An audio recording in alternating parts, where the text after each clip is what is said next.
이번 시간에는 forecast의 구체적인 방법론으로 들어가서 일단은 forecast를 두 가지 큰 카테고리로 나누자면 첫 번째로는 우리가 과거 데이터를 무한정으로 공급받을 수 있을 경우를 우선 가정을 하고요.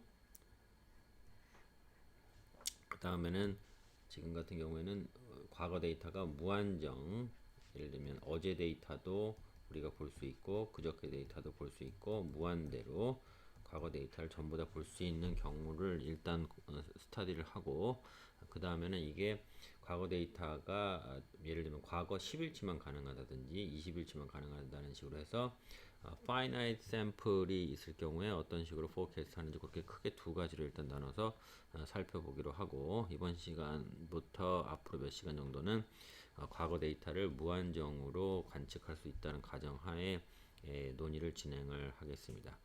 그래서 일단은 무한정으로 과거 데이터를 관측할 수 있을 경우에는 우리는 크게 자동적으로 두 가지를 가정한다고 일단 생각을 하겠습니다. 두 번째는 뭐 너무 당연합니다. 과거 데이터를 무한정 볼 수 있다는 것이고, 두 번째는 더 중요한 것은 우리가 과거 1, 2, 3장에서 모델링을 할 때 예를 들면 무빙 에버리지라는 것은 이번 기의 데이터를 과거에 있는 노이즈의 텀들로 구성을 한 거죠. 예, 이런 식으로 구성을 했었고, 그 다음에 여기 하나만 더 써보면 베타 1, 베타 2, 2의 t-2 등등등등, 예, 이런 식으로 됐고, 예, 오토 리그레시브 모델에서는 오늘 데이터를 과거 데이터들의 조합으로 이것도 이런 식으로 엮었었습니다. 자, 그런데 우리가 지금 무한대의 과거 데이터를 사용 가능하다고 생각한 것은, 자, 요런 것들 우리가 이 반드시 알아야만 되는 이런 상수들에 대한 정보가 다 알려져 있다고 가정을 일단 하고 문제를 진행하는 걸로 일단 진행을 하겠습니다. 자, 그래서 첫 번째로는 자, 무빙 에버리지 모형인데 무한대로 많은 과거 데이터를 관측할 수 있다고 가정을 해보겠습니다. 그럼 무빙 에버리지 인피니티 모델이 되는 것이고, 오늘의 데이터를 이렇게 할게요. 평균적으로 뮤만큼이 관측이 되고, 그 다음에 오늘의 노이즈 텀, 어저께 노이즈 텀에서 무한대의 노이즈 텀들을 이런 식으로 엮으면 이게 일종의 무빙 에버리지 모델이 되겠네요. 자, 이걸 조금 더 간략하게 써보면 뮤, 평균적으로 관측되는 값을 이쪽으로 넘기게 되면 이런 식으로 되고, 그 다음에 과거의 디스터번스 텀, 하이 노이즈 텀에다가 개수가 붙은 것들을 이런 식으로 시그마를 붙이면 되겠습니다. 그래서 요 지금 요 개수 텀을 이런 식으로 레그 오퍼레이터의 함수로 본다면 xi l이라고 제가 명명을 하겠습니다. 자, 이런 식으로 하게 되면 이런 식으로 컴팩트하게 써지겠네요. 즉 무빙 에버리지의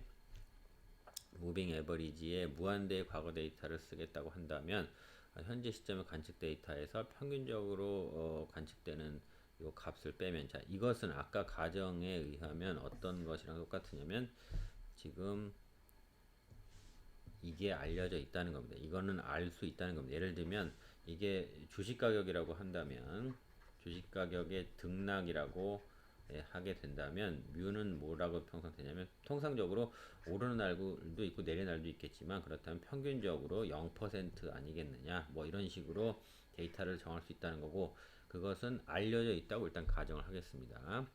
자, 그렇게 되면 가장 컴팩트하게 쓸 수 있는 지금 무빙 에너지 무한대의 모형은 이렇게 표시 4-7과 같이 될 수 있겠습니다. 자, 그렇다면 자, 무빙 에버리지 이 인피니티 모델을 가지고 일단 한번 써보죠. 자, 무빙 에버리지 인피니티 모델이 일 경우에, 자, 여기 조금 수식이 복잡하게 써있는데 이렇게 보시면 되겠습니다. 시간이 이렇게 흘러가고 오늘 시점이 t라고 보겠습니다. 그리고 오늘 시점부터 s만큼 더 나갈게요. 이게 미래입니다. 그럼 t 플러스 s가 되죠. 자, 정리하면 저희 이 시점의 데이터들은 전부 다 알 수 있죠. 왜냐면 이거는 과거니까. 그렇죠? 자, 이렇게 돼서 이 시점들은 전부 다 과거입니다. 알 수 있는 데이터죠. 자, 그렇다면 이 시점의 데이터들은 아직 관측이 안 돼 있어요. 그리고 우리는 지금 보시면 오늘 시점에 있고 이 과거 데이터는 관측을 할 수 있고 이 미래 데이터들은 관측을 할 수 없는데 미래도 내일이 아니라 S만큼 지난 시점의 데이터를 지금 관측을 하고 싶다. 지금 이런 식의 세팅이라고 보시면 되겠습니다.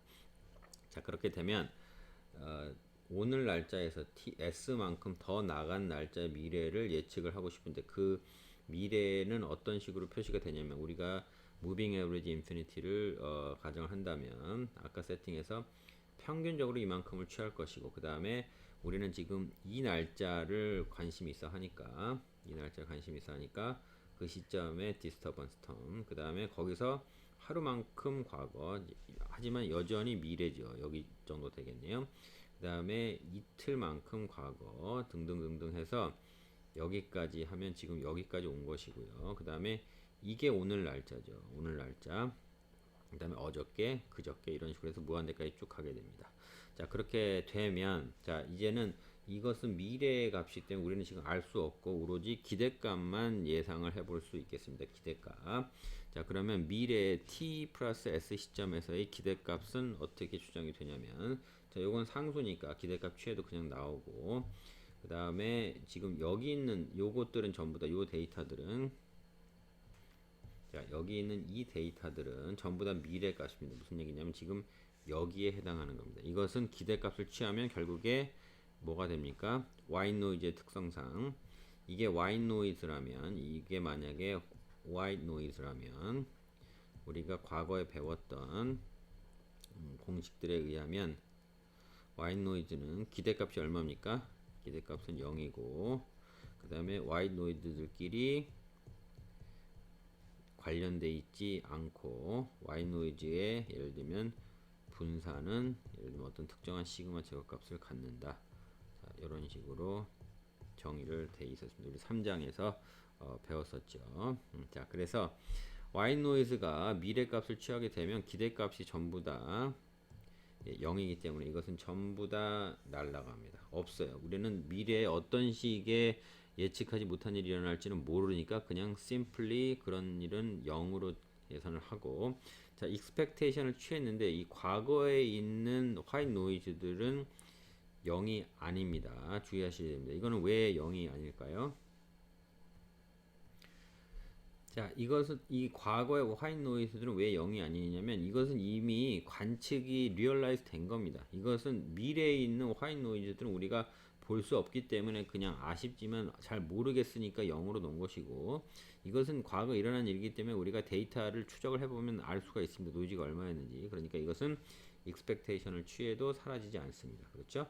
자, 그렇게 되면 여기서 이것은 미래 실제 t 플러스 s만큼의 미래에서의 실제 값이고 이것은 기대 값이에요. 자, 그렇다면 4-8-3의 요 실제 값에서 기대 값을 뺀 것이 forecast error가 되겠네요. 그렇죠? 그렇게 되면 4-8-1에서 4-8-2를 빼면 미래의 디스터번스 텀만큼만 남게 되네요. 이것이 forecast error가 되겠습니다. 자, 그렇다면 이 forecast error의 뜻은 뭡니까? 우리가 실제로 관측을 하게 될 미래치와 그 다음에 오늘 시점에서 미래를 관측을 하는 예상치의 차이는 결국에 무엇이다?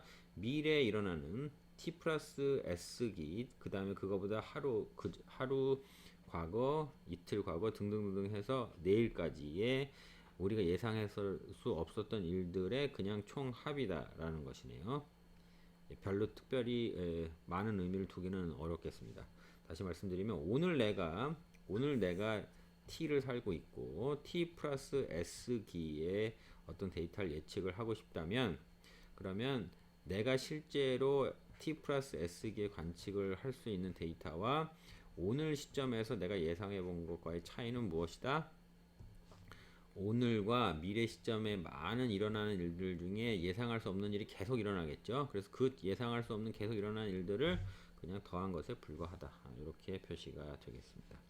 자, 그렇게 되면 우리가 forecast error를 이런 식으로 정했다면 mean square error를 정해보죠. mean square error는 지난 시간에 말씀드린 대로라면 무엇을 측정하기 위함입니까?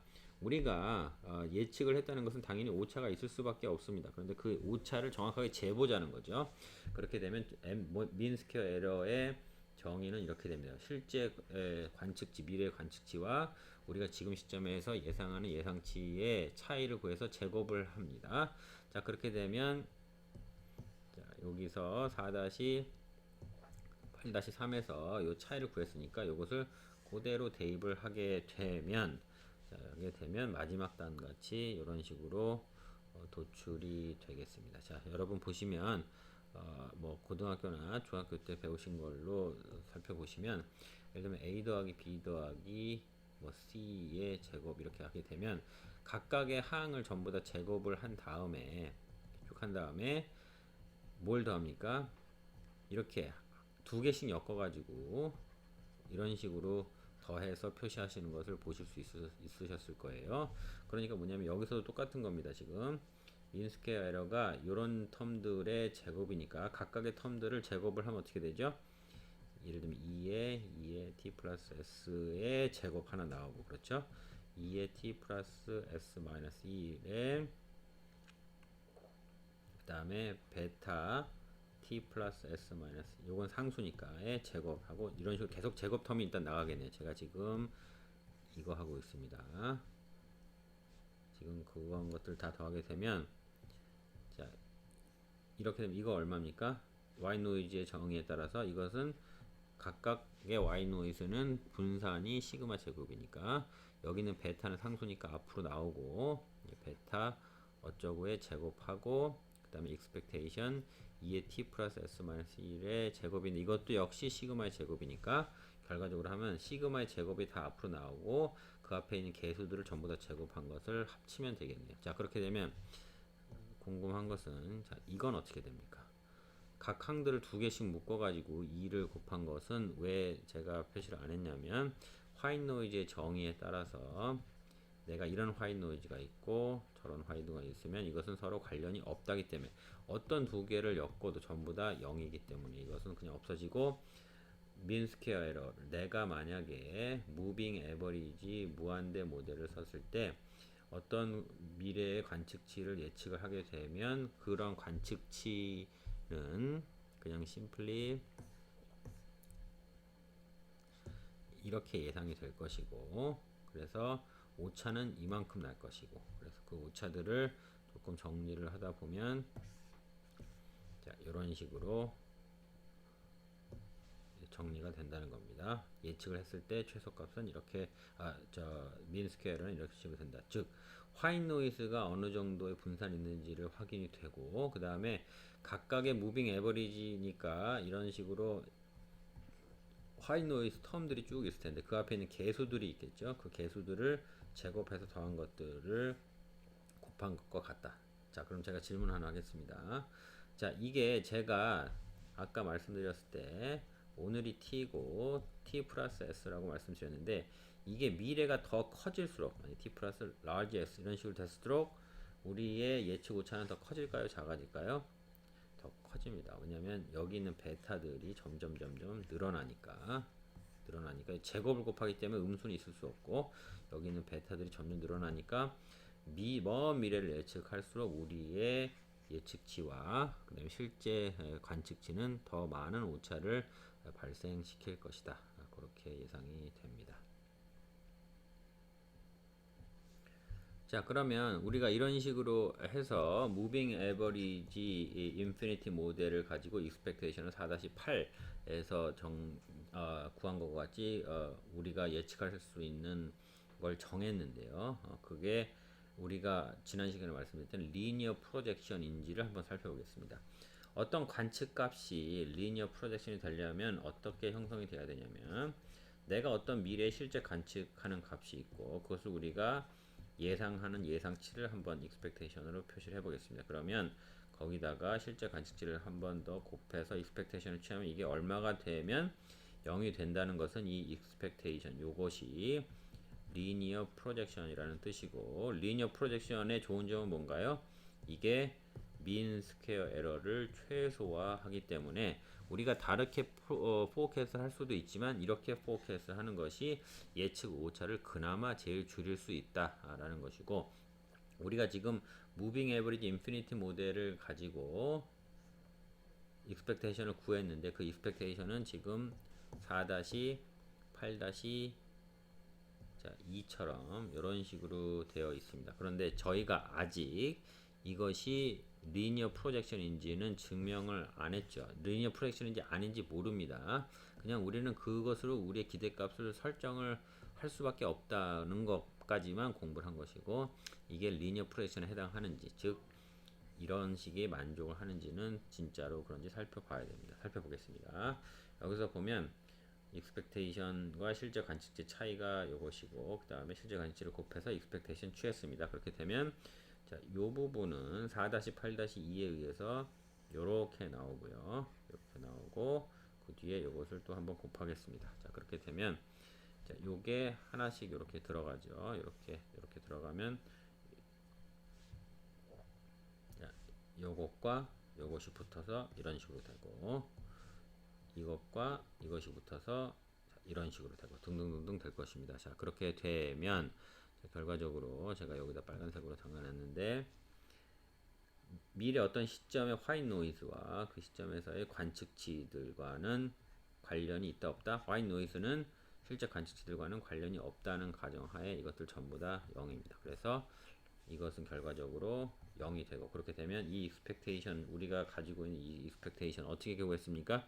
미래에 대한 관측치, 미래에 대한 관측치는 지금 구한 대로라면 자, 이런 식으로 되고, 이렇게 돼서 우리가 미래를 예측한 것, 즉 어떤 평균값에다가 과거에 있는 화이트 노이즈들을 전부 다 더한 것들로 구성된 우리의 미래에 대한 예측치는 리니어 프로젝션에 해당하고, 이런 식으로 우리가 포캐스트를 하면 그런 포캐스트는 예측 오차를 최소화시킨다고 4-9에서 확인을 4-9-1에서 확인을 시켜드렸습니다. 자, 그렇다면 다음 단계로 우리가 만약에 무한대의 과거치를 관측할 수 있는 게 아니라 현실적으로 만약에 Q개의 과거치만 관측을 할 수 있다고 치겠습니다. 자, 예를 들면 자, 시간의 화살이 이렇게 쭉 가고 오늘 시점은 여기이고, 제가 t 플러스 s 시점을 관심이 있다고 치겠습니다. 자, 그런데 만약에 제가 과거치를 가지고 있는, 우리가 무빙 에버리지를 구성하는 과거치가 Q개만큼만 있다고 치겠습니다. 자, 그런데 만약에 우리가 예를 들면 7년 후에, 예를 들면 7일 아니면 이렇게 할게요. 자, 7일 후에 데이터를 포캐스트를 한다고 치는데, 만약에 우리의 모델이 만약에 10일치의 과거 데이터를 가질 수 있다. 이렇게 되면 이게 지금 Q가 되고 이게 S가 되겠죠. 무슨 얘기냐면 Q가 S보다 크게 되면 우리는 10일치의 충분한 데이터가 있기 때문에 우리가 4-8-2에서 정의한 대로 미래 관측치 T 플러스 S 시기의 expect, 우리의 forecast는 뮤 평균값에다가 오늘부터 어제까지 쭉쭉쭉 해서 Q만큼의 과거 데이터를 쭉 연결한 것이 우리 expectation이 되고, 다만 우리가 만약에 아주 먼 미래, 예를 들면 100일 이후에 데이터를 forecast를 한다고 치고, 근데 유감스럽게도 우리가 5일치 데이터만 과거 데이터를 볼 수 있다. 이렇게 되면 우리가 T 플러스 S, 예를 들면 100일 이후의 데이터를 가정을 할 때는 우리는 5일치 데이터밖에 못 보기 때문에 그냥 평균값, 우리가 디스터번스 텀이 어떻게 되는지는 알 수가 없고 그냥 평균값만 가지고 미래를 예측할 수밖에 없다. 이렇게 되는 것이고요. 그걸 그대로 쓰게 되면 민 스퀘어 에러를 다시 구성하게 되면 이런 식으로 나오게 되고, 이 경우에 그리고 예를 들면 Q가 과거의 여러 가지 그러니까 과거에 더 먼 과거에 데이터들을 가지고 미래를 예측한다고 했을 경우에는 민스퀘어 에러가 점점 커지게 된다. 왜냐하면 요 베터가 점점 더 붙겠죠. Q가 더 커질수록 여기 있는 붙는 항들이 더 커지겠죠. 그리고 제곱이니까 죽지도 않고 그러니까 이게 커지니까 민스퀘어 에러가 점점 커지게 된다는 것이 결론입니다. 자, 정리하면 무빙 에버리지를 가지고 데이터를 포캐스트를 하고자 할 때 다음과 같은 정리가 가능하겠습니다. 첫 번째로는 우리가 민 스퀘어 에러로 4-8-2와 같이 익스펙테이션을 이런 식으로 정하게 되면, 즉 먼 미래의 데이터는 오늘 시점에서 우리가 관측하는 평균치하고 미래에 일어나는 알 수 없는 일들을 전부 다 더한 값이다라고 해서 리니어 컨비네이션을 하면 그게 리니어 프로젝션이 되는 거고, MSE를 최소화시킨다. 이런 식으로밖에 우리는 익스펙테이션을 할 수밖에 없고, 이게 우리가 할 수 있는 베스트다. 이렇게 할 수가 있겠습니다. 그런데 만약에 우리가 무빙 에버리지인데 무한대의 과거 데이터를 관측할 수 있는 게 아니라 한정된 Q개의 과거 데이터만 할 수가 있다고 하면, 그렇게 돼서 할 수 있는 우리의 베스트는 이게 Q개만큼의 과거 데이터를 그냥 관측을 해서 거기다가 평균에다 더한 값이다. 이렇게 보시면 되고, 만약에 우리가 관측할 수 있는 Q개의 레깅 텀스들보다 우리가 더 먼 미래, 이만큼의 미래를 관측하겠다고 하면, 그것은 그냥 단순히 과거의 평균치를 우리는 상정할 수밖에 없다. 그리고 우리가 Q개의 과거 텀을 가지고 예측을 하는데, 이 Q가 점점 늘어날수록, 그러니까 예를 들면 처음엔 과거 데이터를 10개를 썼다가 20개를 썼다가 30개를 썼다가 해서 과거 데이터를 더 많이 넣을수록 미래 데이터에 대한 관측치의 정확성은 점점 떨어진다. 왜? MSE가 점점 증가하는 것을 보이기 때문에까지 무빙 에버리지 인피니티에 관련된 포캐스트 내용을 간략하게 정리를 했습니다. 자, 한편 우리가 배운 프로세스를 정의하는 방식 중에는 우리는 오토 리그레시브 모델도 공부를 했죠. 예를 들면 오늘의 데이터를 과거 데이터들의 조합으로 이런 식으로 하고, 그 다음에 오늘 일어나는 알 수 없는 일들을 이렇게 더하는 식으로 이런 식으로 정의를 했습니다. 자, 이 부분에서 오늘 공부할 것은 모티베이션이 뭐냐면, 자, 예를 들면 무빙 에버리지 모델은 어떤 식이었냐면, 오늘의 데이터인데 과거의 디스터번스 텀들의 조합으로 우리를 미래를 예측을 해 보는 겁니다. 이런 식으로. 자, 그래서 무슨 얘기냐면, 요 디스터번스 텀을 조사를 해야 되는데, 자, 잘 생각해 보시면, 자, 오늘 뉴스가 나왔습니다. 오늘 뉴스가 나왔다고 치고, 이걸 예를 들면 제가 관측을 실제로 했다고 치겠습니다. 그런데 이게 예를 들면 무빙 에버리지 같은 경우에는, 자, 오늘 알 수 없었던 일, 그 다음에 어제 알 수 없었던 일 등등을 전부 다 더하는 것인데, 자, 오늘 알 수 없었던 일이라는 게 도대체 무엇이냐는 거죠. 오늘 관측한 거는 알겠는데 예측할 수 있었던 것과 예측할 수 없었던 것을 발라내야만 이것이 나올 수 있는 겁니다. 맞죠? 예를 들면 오늘 주가가 7% 올랐습니다. 이 중에서 3%는 우리는 예상을 못했다. 4%는 예상을 했다라고 가정하게 되면 어떤 근거로 이 3%가 예상을 못했다는 것인지가 불분명합니다. 그 얘기를 제가 여기다 써 놓은 겁니다. 화이트 노이즈는 직접적으로 관측될 수가 없고 단순히 추정될 뿐이다. 이 데이터를 우리가 보면 이 중에서 4% 정도는 우리가 예상했던 거고요. 3%는 예상을 못했습니다. 라고 추정만 될 수 있는 거기 때문에 이 모델을 쓰는 에러점이 있을 수 있다는 겁니다. 자, 반면에 오토 리그레시브 모델은 어떤 식으로 구성이 됩니까? 조금 더 낫습니다. 왜냐하면 이것은 과거에 실제 관측되는 데이터들의 선형 조합으로 공부를 하는 것이기 때문에, 이것은 실제로 그냥 우리가 다이렉트리 신문에서 볼 수 있는 거죠. 그저께 주가 몇 프로 올랐다, 어제 주가 몇 프로 올랐다, 오늘 주가 얼마다, 이런 식이기 때문에 이런 식으로 모델링을 하게 되면 이 화이트 노이즈라는 거를 추정을 하는 데서 생기는 오차를 줄일 수 있기 때문에 오토 리그레시브 모델에 어느 정도의 강점이 있을 수 있겠습니다. 자, 우리가 과거에 3-27식을 보시면 오토 리그레시브 모델과 무빙 에버리지 모델을 각각 우리가 서로 교환이 가능하다고 되어 있습니다.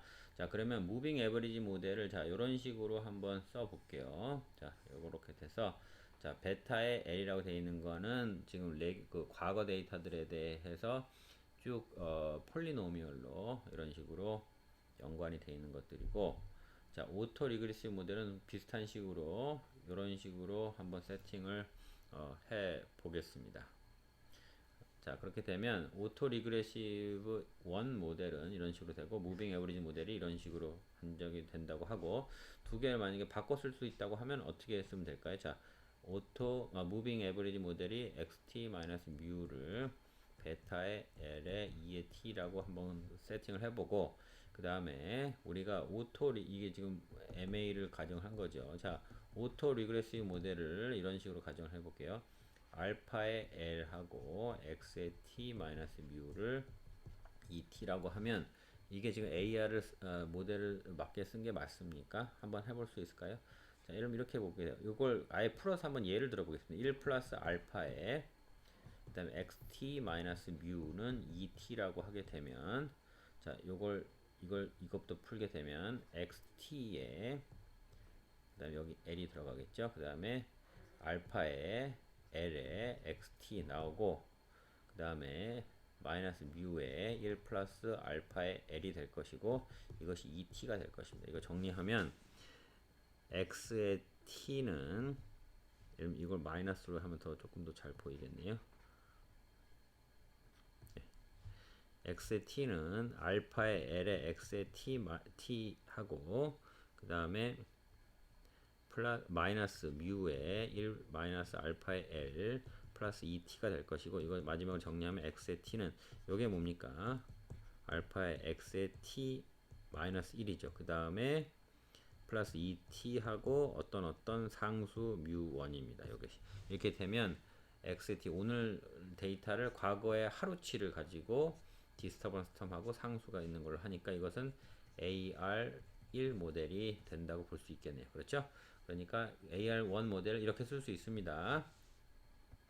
자, 그렇게 되면 제가 드리고자 하는 설명은 뭐냐면 MA 모델을 이렇게 쓸 수 있다. 그 다음에 AR 모델을 이렇게 쓸 수 있다고 하고, 그 다음에 AR과 MA 모델이 서로 교환해서 쓸 수 있다고 하면, 지금 요것과 베타 텀과 알파 텀이 어떤 식으로 연관이 되어 있으면 되냐면, 이런 식으로 연관이 되어 있으면 서로 교차할 수 있다는 것과 동치 아니냐, 이런 말씀입니다. 무슨 얘기냐면, 자, AR1 모델을 4-10에 있는 AR1 모델을 써보겠습니다. 자, 알파에 렉으로 되어 있는 함수들이 있고, x의 t에 마이너스 뮤가 2t라고 AR1을 규정을 했습니다. 자, 그러면 여기다 제가 어떤 알파라는 이 함수에다가 그것과 반대되는 어떤 값을 곱해 보겠습니다.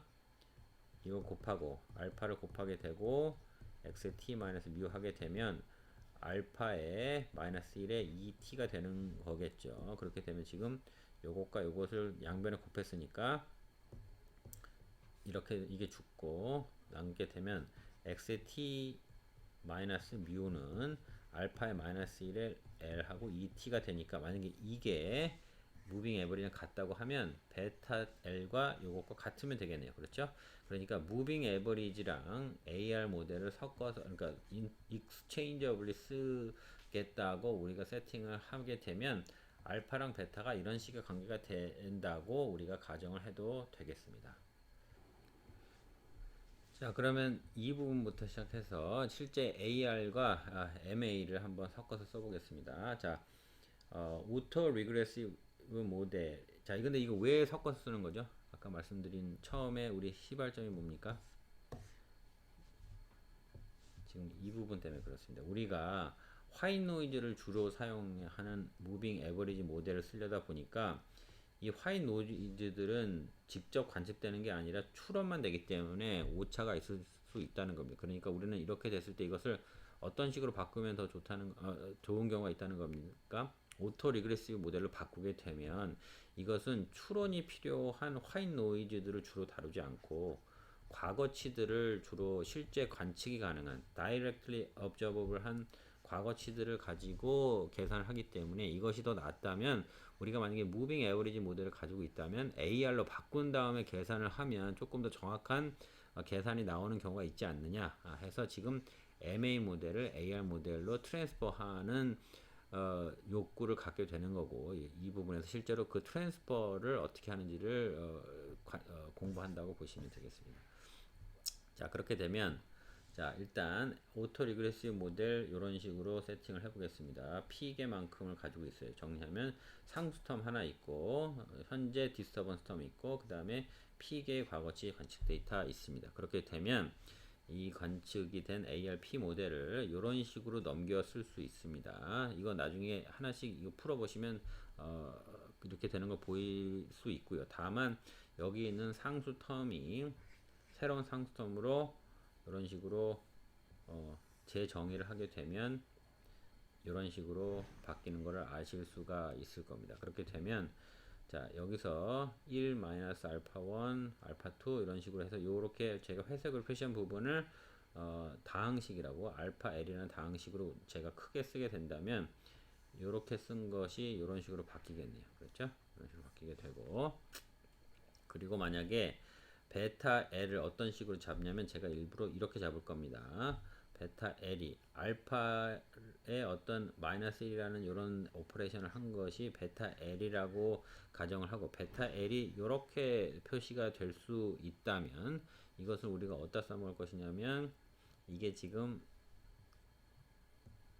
제가 아까 말씀드린 자 무빙 에버리지 인피니트 모델의 이것과 같이 여기 있는 베타와 같이가 이런 식으로 나올 수 있다면 무빙 에버리지와 제가 AR을 왔다 갔다 한 게 되겠네요. 무슨 얘기냐면 자 AR 알파라는 요 함수가 이런 식으로 생겼을 텐데 그 함수를 어떻게 잡느냐를 생각을 할 때 이것을 알파 마이너스 1으로 계산했을 때 그것이 만약에 요런 베타들의 함수로 나열이 되는데 그게 요런 식으로 나누게 된다면 요런 식으로 요 알파의 L이라는 요 다항식을 어떤 여기다 마이너스 1 오퍼레이션을 했을 때 그게 요런 값들을 가진 다항식으로 바꿀 수 있다면 우리는 결과적으로 여기서 시작해서 ARP에서 시작해서 무빙 에버리지 Q로 바꾼 것과 마찬가지다 라고 결론을 낼 수 있겠습니다. 그래서 알파에 대한 다항식을 이렇게 잡으면 알파에 대한 다항식에 마이너스 1이라는 오퍼레이션을 해서 그걸 베타 L로 만들어 주면 그것이 우리는 곧 MAQ 프로세스를 성립한 것과 같다. 어디서부터? ARP로부터 무빙 에버리지 Q를 드라이브 한 것과 결과가 같다. 이렇게 정리를 하실 수 있겠습니다.